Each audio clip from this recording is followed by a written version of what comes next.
Hi friends, welcome back to our channel Easy Way to Learn English. So இன்றைக்கி நம்ம என்ன பார்க்க போகிறோம் அப்படின்னு சொல்கிறதுக்கு முன்னால் இதுதான் ஃபஸ்ட் டைம் என்னோடய வீடியோவை நீங்கள் பார்க்குறீங்க அப்படின்னா மறக்காமல் சப்ஸ்கிரைப் பண்ணிக்கோங்க. ஏன் சப்ஸ்கிரைப் பண்ண சொல்கிறேன் அப்படின்னா நான் இங்கிலீஷில் இருக்கக்கூடிய ஒவ்வொரு கிராமர் டாபிக்ஸுமே சின்ன சின்ன டாபிக்ஸையுமே தமிழில் தெளிவாக உங்களுக்கு எக்ஸ்பிளைன் பண்ணுறேங்க. என்னோடய டீச்சிங் உங்களுக்கு பிடிச்சிருந்துச்சின்னா மறக்காமல் சப்ஸ்கிரைப் பண்ணிவிட்டு வீடியோக்குள்ளே வாங்க. வீட்டுக்கு தேவையான க்ராசரிஸ் வாங்குறதே ஒரு பெரிய வேலை தான் இல்லைங்க. ஆனால் நம்ம சில சமயம் ஒரு தப்பு பண்ணுவோம். நிறைய பர்ச்சேஸ் பண்ணணும்னு போவோம், சில விஷயங்களை மறந்துட்டு வந்துடுவோம். சில நேரங்களில் கொஞ்சம் திங்ஸ் தான் வாங்கணும்னு சொல்லி கடைக்கு போவோம். அங்கே போய் பார்த்தா தேவையில்லாத நிறைய திங்ஸ் எல்லாம் வாங்கி வச்சுருப்போங்க. ஸோ இந்த மாதிரியான ப்ராப்ளம்ஸ் எல்லாம் அவாய்ட் பண்ணணும்னு நினைக்கிறீங்களா? அதுக்கு ஆன்லைன் ஷாப்பிங் தாங்க பெஸ்ட்டு. ஸோ இந்த ஆப்பில் உங்களுக்கு எப்போ என்ன தேவையோ அதை நீங்கள் செலக்ட் பண்ணிக்கலாம், நீங்கள் டெலிவரியும் கொடுத்துக்கலாம். அதுவும் 20% ஆஃபரில் வேறு கிடைக்குதுங்க. என்ன ஆப்னு தானே கேட்குறீங்க? அதுதான் நம்மளோட BuyMote ஆப். இதோட லிங்க்கை நான் டிஸ்கிரிப்ஷனில் கொடுத்துருக்கேன், மறக்காமல் சர்ச் பண்ணி பாருங்கள். நம்ம இப்போ இங்கே என்ன பார்த்துட்ருக்கோம் அப்படின்னா ப்ரொனவுன்ஸ், அதோட ஒவ்வொரு டைப்பாக பார்த்துட்டே வந்துட்ருக்கோங்க. இப்போ நம்ம பார்க்க போகிறது பர்சனல் ப்ரொனவுன்ஸ். இதில் first person, second person, third person அப்படின்னு 3 டைப்ஸாக பிரிக்கிறாங்க. ஃபர்ஸ்ட் பர்சன் அப்படின்னா என்னன்னு கேட்குறீங்களா? நான் அப்படின்னு நம்ம சொல்லுவோம் இல்லையா, அதை தான் ஃபர்ஸ்ட் பர்சன் சொல்கிறாங்க. யார் பேசுகிறாங்களோ அவங்கள தான் ஃபர்ஸ்ட் பர்சன் அப்படின்னு சொல்லுவாங்க. இன்னொன்று, நான் மட்டும் பேசுகிறேன் அப்படின்னா, என்னை பற்றி மட்டும் பேசுகிறேன்னா அது சிங்குலராக இருக்கும். இதே என்னோடய ஃப்ரெண்ட்ஸை பற்றி இல்லை நாங்கள்னு ஒரு குரூப் ஆஃப் பீப்புளை பற்றி நான் பேச வர்றேன் அப்படின்ற இடத்துல அது ப்ளூரலாக இருக்கும். ஸோ சிங்குலர் அண்ட் ப்ளூரல் ரெண்டுமே கலந்தது தான் ஃபர்ஸ்ட் பர்சன் அப்படிங்கிறது. ஸோ இதுக்கு எந்த மாதிரியான ப்ரொனவுன்ஸ் எல்லாம் யூஸ் பண்ணணும் அப்படின்னு சில எக்ஸாம்பிள்ஸ் கொடுத்துருக்காங்க. அந்த எக்ஸாம்பிள்ஸ் மட்டும் ரீட் பண்ணுறேன் பாருங்கள். ஐ நோ ஹரி, இதில் பார்த்தீங்கன்னா ஐங்கிறது ஒரு பர்சனல் ப்ரொனவுன், அதுவும் அது ஃபர்ஸ்ட் பர்சனில் வருது. The pen he is using is mine, இதில் பாருங்கள் மைன் இட்டலிக்ஸில் கொடுத்துருக்காங்க, இதுவும் பர்சனல் ப்ரொனவுன் தான். ஹரி நோஸ் மீ, இதுலேயும் பாருங்கள் மீ அப்படிங்கிறது பர்சனல் ப்ரொனவுன். இது எல்லாமே ஃபர்ஸ்ட் பர்சனில் வருது. இந்த இடத்துல ஐ, மைன், மீ, ஆனால் இது மூணுத்துக்குமே வேறு வேறு அர்த்தங்க. ஐனா நான்னு சொல்கிறது, இன்னொன்று எனக்கு. இந்த இடத்துல பாருங்களேன், ஐ நோ ஹரி அப்படின்னா எனக்கு ஹரியை தெரியும் அப்படின்னு சொல்கிறது தானே. ஸோ ஐங்கிறது நான்கிற அர்த்தத்துலையும் வரும், எனக்குன்ற அர்த்தத்துலையும் இந்த சென்டென்ஸில் வந்திருக்கு. ஸோ நம்ம லிட்ரலாக தமிழில் டிரான்ஸ்லேட் பண்ணோன்னா சில இடங்களில் மாறதான் செய்யும், அந்த சென்டென்ஸோட மீனிங்கை பொறுத்தது அது. அடுத்த சென்டென்ஸில் பாருங்களேன், ஹரி நோஸ் மீ அப்படின்னு கொடுத்துருக்காங்க. ஹரிக்கு என்ன தெரியும், அப்போ என்னையும் குறிக்கிற இடத்துலையும் மீங்கிறத யூஸ் பண்ணியிருக்கோம். அப்புறம் பாருங்களேன், the pen he is using is mine, அவன் எழுதிக்கிட்டு இருக்க பேனா என்னுடையது அப்படின்னு சொல்கிற இடத்துல அந்த மைன்கிற வார்த்தைங்கிறது ஃபர்ஸ்ட் பர்சனில் வரும். ஸோ இதை எப்படி கேட்டகரைஸ் பண்ணியிருக்காங்கன்னு உங்களுக்கு தெரியணுமா? அதுக்கு முன்னால் ப்ளூரலும் பார்த்துட்டு போயிடலாம். ப்ளூரலில் பாருங்களேன், வி லவ் த சைல்டு, இதில் பாருங்கள் நாங்கள் அப்படின்னு சொல்கிற இடத்துல விங்கிற வார்த்தை யூஸ் பண்ணியிருக்காங்க. செகண்ட் சென்டென்ஸ் பாருங்கள், த சைல்டு லவ்ஸ் அஸ், அந்த குழந்தை எங்களை விரும்புது, நாங்கள் அந்த குழந்தையை விரும்புகிறோம், அந்த குழந்தை எங்களை விரும்புது அப்படின்னு சொல்கிறதுல அஸ்ங்கிற வார்த்தையை யூஸ் பண்ணியிருக்காங்க. எஸ் ஹீ இஸ் ஆர்ஸ், அவர்கள் அந்த பையன் என்னுடையவர், எனக்கு சொந்தமானவன்ற மாதிரி சொல்கிற இடத்துல ஆர்ஸ் அப்படிங்கிறத யூஸ் பண்ணியிருக்காங்க. எங்களுக்கு அப்படின்னு சொல்கிற இடத்துல ஆர்ஸ் அப்படின்னு யூஸ் பண்ணியிருக்காங்க. ஸோ இங்கே நாங்கள்ன்ற இடத்துல வி, எங்களுக்கு அப்படின்னு சொல்லும்போது அஸ், எங்களுடையது அப்படின்னு சொல்லும்போது ஆர்ஸ் அப்படிங்கிற வார்த்தையை கொடுத்துருக்காங்க. ஸோ இதை எப்படி 3 கேட்டகரைஸ் பண்ணியிருக்காங்கன்றதை பார்க்கலாமா? ஃபஸ்ட்டு பார்த்தீங்கன்னா நாமினேட்டிவ், பொசசிவ் அண்ட் அப்ஜெக்டிவ் அப்படின்னு பிரிச்சிருக்காங்க. நாமினேட்டிவ் அப்படின்னா முதல்ல எடுத்து நம்ம சொல்கிறது. ஸோ அதுதான் சென்டென்ஸோட ஸ்டார்டிங்காக இருக்கும், நாமினேட்டிவ் கேஸ் அப்படின்னு சொல்லுவாங்க. ஸோ இதில் சிங்குலராக பார்க்கணும் அப்படின்னா ஐங்கிற வார்த்தையை நம்ம யூஸ் பண்ணணும், ப்ளூரல்னா விங்கிற வார்த்தையை நம்ம யூஸ் பண்ணணும். இதே பொசசிவ் அப்படின்னா என்னது, இது என்னுடையது உன்னுடையது அப்படிலாம் சொல்லும்போது பொசசிவை குறிக்கும். பொசசிவ் கேஸில் என்ன மாதிரியான ப்ரொனவுனை யூஸ் பண்ணணும் அப்படின்னா, சிங்குலராக இருந்தால் மைனுனும், ப்ளூரலாக இருந்தால் ஆர்ஸ் அப்படிங்கிற வார்த்தையும் யூஸ் பண்ணணும். இதே இது அப்ஜெக்டிவாக இருந்தால், அப்ஜெக்டிவ்னா என்னுடைய, உன்னுடைய, எனக்கு, உனக்கு அப்படின்னு சொல்லும்போது அது உடையதுன்னு முடிஞ்சிருச்சுன்னா மைன் ஆர்ஸ் யூஸ் பண்ணணும். அந்த உடையன்னு சொல்லி கொஞ்சம் இதாக இருக்குது அப்படின்னா அது அந்த இடத்துல வந்து ரிசீவர் ஆஃப் த ஆக்ஷனாக இருக்கும். அப்ஜெக்டிவ் கேஸுங்கிறது ரிசீவர் ஆஃப் த ஆக்ஷன். அப்படி ரிசீவர் ஆஃப் த ஆக்ஷனாக வரும்போது வந்து மீ அண்ட் அஸ்ங்கிறத நம்ம யூஸ் பண்ணணும்னு சொல்லியிருக்காங்க. இது ஃபர்ஸ்ட் பர்சனுக்கு முடிஞ்சு போச்சு. செகண்ட் பர்சனுக்கு என்ன சொல்லியிருக்காங்க அப்படின்னா 3 சென்டென்ஸை நான் ரீட் பண்ணி காட்டுறேன். You are late Rama. இந்த இடத்துல பாருங்களேன், யூ அப்படிங்கிற வார்த்தை யூஸ் பண்ணியிருக்காங்க. நீ இன்னைக்கு லேட்டாக வந்துட்ட ராமா அப்படின்னு சொல்லியிருக்காங்க. ஸோ அந்த நீன்னு சொல்லக்கூடிய இடத்துல யூங்கிற வார்த்தை யூஸ் பண்ணியிருக்காங்க. I will punish you. நான் உன்னை பனிஷ் பண்ண போகிறேன் அப்படின்னு சொல்கிற இடத்துல, உன்னை அப்படின்னு சொல்கிற இடத்துல யூ யூஸ் பண்ணியிருக்காங்க. Again, are these books yours. இந்த புக்கெல்லாம் உன்னோடையதா அப்படின்னு கேட்குறதுல யுவர்ஸ் அப்படிங்கிறது யூஸ் பண்ணியிருக்காங்க. ஸோ இங்கே பாருங்களேன், ஃபர்ஸ்ட் இதில் சிங்குலர் அண்ட் ப்ளூரல் சேம். சரிங்களா, அங்கே வந்து சிங்குலரில் ஐ வந்துச்சு, ப்ளூரலில் வி வந்துச்சு. ஆனால் செகண்ட் பர்சனில் பார்த்தீங்கன்னா சிங்குலர் அண்ட் ப்ளூரல் சேம். நீனாலும் யூ தான் யூஸ் பண்ணும், நீங்கள்னாலும் யூ தான் யூஸ் பண்ணும். ஸோ அதனால் nominative case, possessive case, objective கேஸில் எப்படி வந்திருக்கு அப்படின்னு பார்த்தீங்கன்னா நாமினேட்டிவில் யூ தான், சேஞ்சஸே கிடையாது. பொசசிவ் கேஸில் பார்த்தீங்கன்னா யுவர்ஸ் அப்படிங்கிறது யூஸ் பண்ணணும். அப்ஜெக்டிவ்னா அந்த ஆக்ஷனை ரிசீவ் பண்ணுறவங்களா இருப்பாங்கன்னு நான் சொன்னேன் இல்லையா. ஸோ அந்த இடத்துலையும் யூ தான் யூஸ் பண்ணணும். ஸோ செகண்ட் பர்சன் வந்து மோஸ்ட்லி உங்களுக்கு கன்ஃபியூஷன் இல்லாமல் தான் இருக்கும். நம்ம நெக்ஸ்ட்டு தேர்ட் ஒன்க்கு போகலாம். தேர்ட் பர்சன்னா யாரை சொல்கிறாங்க அப்படின்னா, இப்போ நான் பேசிகிட்ருக்கேன், நான் எனக்கு முன்னால் இருக்கக்கூடிய ஒரு ஆள்கிட்ட பேசிகிட்ருப்பேன். ஸோ நான்கிறது ஃபர்ஸ்ட் பர்சனும் பேசிகிட்ருக்க ஆள் வந்து செகண்ட் பர்சனும் வச்சுக்கிட்டோம் அப்படின்னா, மூணாவதாக ஒருத்தவங்க இருப்பாங்க இல்லையா, யாரையோ பற்றி ஒருத்தவங்கள நான் பேசியிருப்பேன், ஆனால் அவங்க நம்ம கிட்டக்க இல்லை, பக்கத்தில் இல்லை. ஸோ அந்த மாதிரியான பர்சன்ஸை தான் வந்து தேர்ட் பர்சன் அப்படின்னு சொல்கிறாங்க. ஸோ அந்த தேர்ட் பர்சனாக இருக்கக்கூடிய ஆள் வந்து ஒரு பெண்ணாகவும் இருக்கலாம், ஒரு ஆணாகவும் இருக்கலாம், இல்லை ஏதோ ஒரு பொருளாகவும் இருக்கலாம். ஸோ அப்படி இருக்கக்கூடிய இடத்துல ஹீ, ஷீ, இட் அப்படிங்கிற 3 ப்ரொனவுனை நம்ம யூஸ் பண்ண போகிறோம் மேஜராக. இது வந்து நாமினேட்டிவ் கேஸில் ஹீ, ஷீ, இட் அப்படின்னு நம்ம டைரெக்டாக யூஸ் பண்ணிடலாம். அதே வந்து பொசசிவ் கேஸ்லையும் அப்ஜெக்டிவ் கேஸ்லையும் எப்படியெல்லாம் அது சேஞ்சஸ் ஆகுது அப்படிங்கிறத இங்கே நம்ம பார்க்க போகிறோம். இதுக்கு ஒரு 4 சென்டென்ஸ் கொடுத்துருக்காங்க. அது என்னங்கிறத ரீட் பண்ணி பார்க்கலாம். He is ill. I often go to see him. This book is his. இதில் பார்த்தீங்களா, ஹீங்கிறது வந்து அவனை குறிக்குது. அவனுக்கு உடம்பு சரியில்லை, நான் அவனை அடிக்கடி போய் பார்ப்பேன். ஸோ இந்த இடத்துல ஹிம்ங்கிற வார்த்தை வந்து அப்ஜெக்டிவ் கேஸாக வந்திருக்கு. அவன் தான் ரிசீவர் ஆஃப் த ஆக்ஷனாக இருக்கிறாங்க. அடுத்து பாருங்கள், திஸ் புக் இஸ் ஹிஸ். இந்த புக்கு அவனுடையது. ஸோ அவனுடையது ஹிஸ்ன்னு சொல்கிற இடத்துல இது பொசசிவ் கேஸாக மாறுது.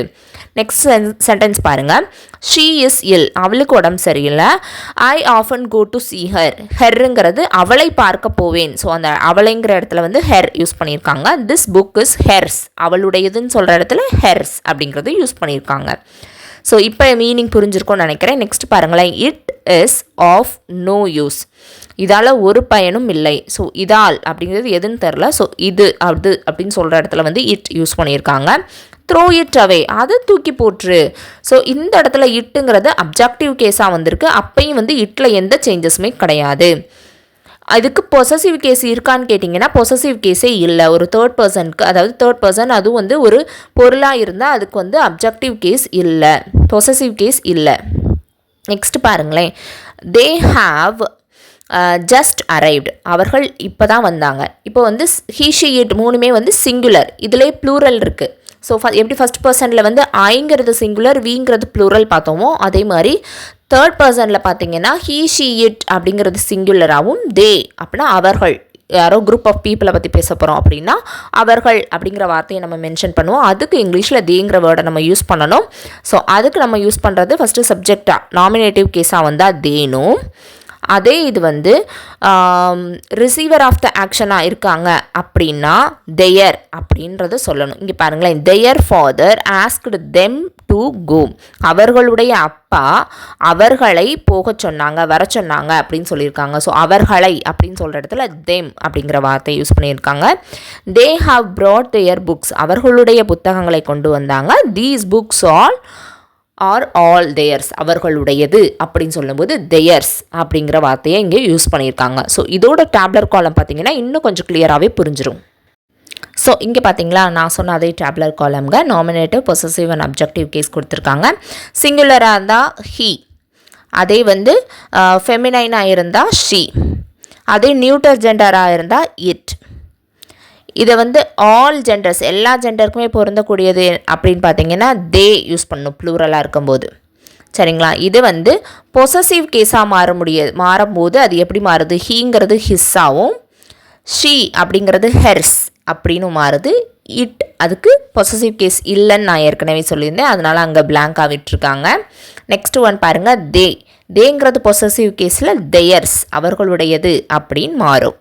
இது அப்ஜெக்டிவ் கேஸ் பார்ப்போம். அப்ஜெக்டிவ் கேஸ்னால் ரிசீவர் ஆஃப் த ஆக்ஷனாக இருப்பாங்க. அதில் வந்து ஹீங்கிறது ஹிம்மாக மாறும், அவனுக்கு அப்படின்னு சொல்கிற மாதிரி ஆகும். ஷீ அப்படிங்கிறது ஹெர் அவளுடைய அவளுக்கு அப்படிங்கிறதா மாறும். இட்டுங்கிறது இட்டாவே தான் இருக்கும்.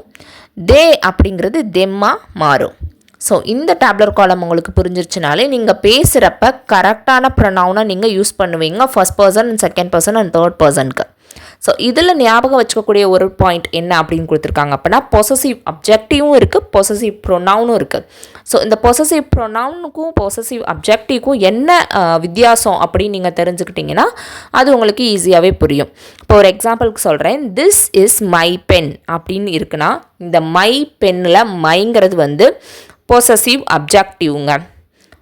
அதே இது வந்து திஸ் இஸ் மைன் அப்படின்னு சொல்லி முடிச்சிட்டேன்னு வைங்களேன், அந்த இடத்துல மைன்கிற வார்த்தை வந்து பொசசிவ் ப்ரொனவுன். ஸோ மைன் கொடுத்து மைக்கு அடுத்து ஒரு ஆப்ஜெக்டோட நேம் வந்திருக்கு அப்படின்னா அது வந்து பொசசிவ் அட்ஜெக்டிவ்ஸில் வரும்.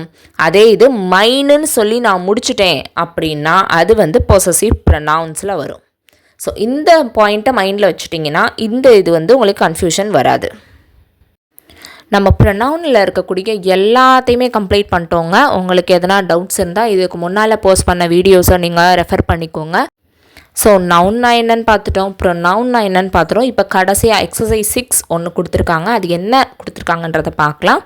Big out each pronoun in the sentences given below and tell whether it refers to the person speaking, அதாவது the speaker, the person speaking to or the person or thing spoken of. So இதில் இது நம்மளை என்ன கண்டுபிடிக்க சொல்லியிருக்காங்கன்னா, இதில் கொடுத்துருக்கிற அந்த ப்ரொனவுன் வந்து பேசக்கூடிய ஆளா ஸ்பீக்கரா, இல்லை பேசுகிறத கேட்டுக்கிட்டு இருக்க ஆளா ஸ்போக்கன் ட்ரூவா, இல்லை பேசப்படுகிற ஒரு பொருளா ஸ்போக்கன் ஆஃபா அப்படிங்கிறத மட்டும் நம்ம கண்டுபிடிக்கணும். ஃபார் எக்ஸாம்பிள் நான் ஈஸியாக சொல்லணும் அப்படின்னா ஃபர்ஸ்ட் பர்சனா இல்லை செகண்ட் பர்சனா இல்லை தேர்ட் பர்சனா அப்படிங்கிறத கண்டுபிடிக்க சொல்லியிருக்காங்க. அது ரொம்பவே ஈஸி அப்படிங்கிறதுனால நான் இதில் எதுவுமே மார்க் பண்ணாமல் வச்சுருக்கேன். நம்ம டிஸ்கஸ் மட்டும் பண்ணலாம், நீங்களும் கெஸ் பண்ணுங்கள் அது கரெக்டாக இல்லையா அப்படிங்கிறத பார்க்கலாம். ஃபஸ்ட்டு சென்டென்ஸ் பாருங்கள். ஐ மெட் அ லிட்டில் காட்டேஜ் கேர்ள். இதில் பாருங்கள் ஐங்கிறது ஃபர்ஸ்ட் பர்சனில் வரும். I quite agree with you.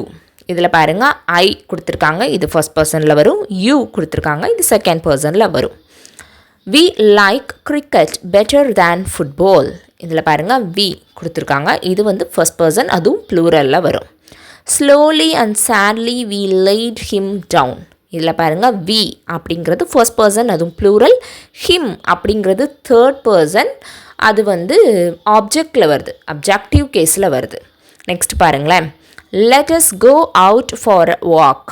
இதில் பாருங்கள் அஸ் அப்படின்னு கொடுத்துருக்காங்க, இது வந்து ஃபஸ்ட் பர்சனில் வரக்கூடியதான். ஆனால் இது வந்து நாமினேட்டிவ் கேஸில் வரல, இது வந்து அப்ஜெக்டிவ் கேஸில் வருது. அதாவது ஆக்ஷனை ரிசீவ் பண்ணக்கூடிய ஒரு பர்சன் அந்த இடத்துல வருது, அப்ஜெக்டிவ் கேஸில் வருது. நெக்ஸ்ட் பாருங்கள். she sat by the fire and told me a tale. இதில் ஷீ அப்படிங்கிறது தேர்ட் பர்சன் சிங்குலர், அதுவும் ஒரு கேர்ளை குறிக்கிறதுனால அது ஷீ. நெக்ஸ்ட்டு வந்து மீ அப்படிங்கிற ஒரு ப்ரொனவுன் இது யூஸ் பண்ணியிருக்காங்க. மீ அப்படிங்கிறது எனக்கு அப்படின்னு வந்திருக்குது, ஃபர்ஸ்ட் பர்சன், அதுவும் அப்ஜெக்டிவ் கேஸில் வந்திருக்கு. 7th ஒன் பாருங்கள். Old Meg she was a gypsy. Gypsy அப்படின்னா நாடோடி அப்படின்னு சொல்லுவாங்க. ஷீ அப்படிங்கிற ப்ரொனவுனை யூஸ் பண்ணியிருக்காங்க, இது தேர்ட் பர்சன் சிங்குலர், ஒரு ஃபெமினைன் ஜெண்டரை குறிக்கக்கூடிய வார்த்தை. He lost his parents in infancy. இன்ஃபான்சினா குழந்தை பருவம் அப்படின்னு சொல்லுவாங்க. ஸோ அவன் குழந்தை பருவத்திலே அவனோட அப்பா அம்மாவை இழந்துட்டான் அப்படிங்கிறதான் ஹீ லாஸ்ட் அப்படிங்கிறத கொடுத்துருக்காங்க. ஹீ அப்படிங்கிறது வந்து third person singular masculine gender. His அப்படிங்கிறது வந்து பொசசிவ் கேஸில் வரக்கூடியது, அதுவும் தேர்ட் பர்சனில் வரக்கூடியது, மேல் ஜெண்டரை குறிக்கக்கூடியது தான். நெக்ஸ்ட் பாருங்கள். They crept their way in darkness. இதில் பாருங்கள் தேங்கிறது தேர்ட் பர்சன் ப்ளூரலில் வரக்கூடியது, தேயர் அப்படிங்கிறது வந்து பொசசிவில் வரக்கூடியது. நெக்ஸ்ட் பாருங்கள், Rama loves work but Abdul hates it. இதில் இட் அப்படிங்கிறது மட்டும்தான் இங்கே வந்து ப்ரொனவுன். ராமா அப்துல் அப்படின்னு இங்கே வந்து நேமை டைரெக்டாகவே மென்ஷன் பண்ணிட்டதுனால இட் அப்படிங்கிறது மட்டும் இங்கே ப்ரொனவுன். இது வந்து தேர்ட் பர்சனில் வரக்கூடியது, அதுவும் சிங்குலரில் வரக்கூடியது. ஏன்னா ஒர்க் அப்படிங்கிறது இங்கே சிங்குலராக மென்ஷன் பண்ணுறதுனால இது ஒரு சிங்குலர். ஸோ உங்களுக்கு இதை வந்து பிரித்து பார்க்க புரிஞ்சிருச்சு அப்படின்னாலே உங்களுக்கு பேசுகிறதும் எழுதுறதும் ஈஸியாகவே வரும்னு நினைக்கிறேன். தேங்க்ஸ் ஃபார் வாட்சிங்.